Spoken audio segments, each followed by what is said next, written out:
Welcome back to the World of Tennis, presented by BNP Paribas. The Editors Roundtable is brought to you by Tennis Magazine. Hi there, welcome to another edition of Tennis Magazine Editors Roundtable. I'm here, Peter Bodo, with David Rosenberg and Stephen Tigner, my colleagues. Today we'll be talking about pervasive influence of the gift that keeps giving, Billie Jean King.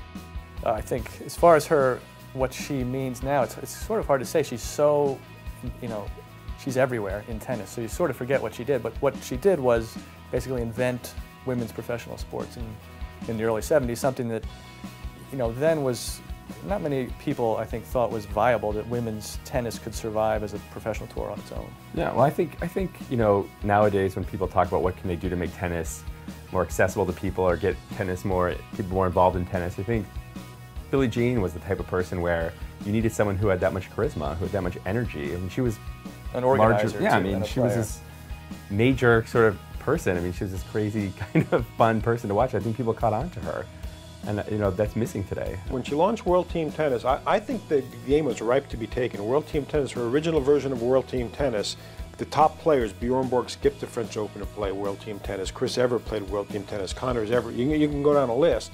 But I think they made a little bit of a mistake in really trying to, get away from the old game as much as possible. So they really sort of blew up the old game and tried to do something new, with the multicolored court, the radical scoring system, the shortening. I think if they had taken more of an approach and make it a little bit more like traditional tennis with Davis Cup type element and stuff, they actually, I think, could have captured a much larger audience, and maybe today we'd have World Team. I think that's definitely true, because you thought in the 70s that she was going to take over with World Team Tennis and the slams were going to become obsolete, but the opposite has happened. The slams are still the strongest, stronger than they've ever been. They're much more the pillars of the game than they have been.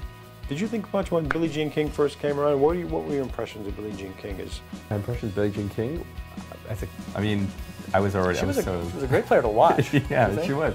I mean, she was great to watch. I mean, she was a fun sort of jock type player, right? I mean, and as I said before, I think her enthusiasm was really incredible. And I always like watching players that are fighters.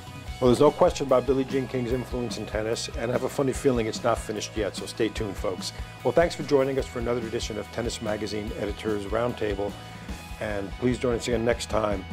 For all things tennis, visit tennis.com. This Editors Roundtable discussion was brought to you by Tennis Magazine. Get exclusive tennis coverage online at tennis.com. What an amazing week of weather and tennis here at UCLA at the Farmers Classic. Sam Querrey defends his title, upsetting the first seed Andy Murray, and the Bryan brothers set the all-time record for doubles titles as a team. Watch with us next week as we head to the Legg Mason Tennis Classic in Washington, D.C., and what a field they have there. Andy Murray, first-seeded Thomas Berdych, Querrey, Isner, Mardy Fish, who's on fire and won 10 straight matches. It should be a great tournament. Well, that's it for this week of the World of Tennis, presented by BNP Paribas. I'm Justin Gimelstob. Thanks for watching.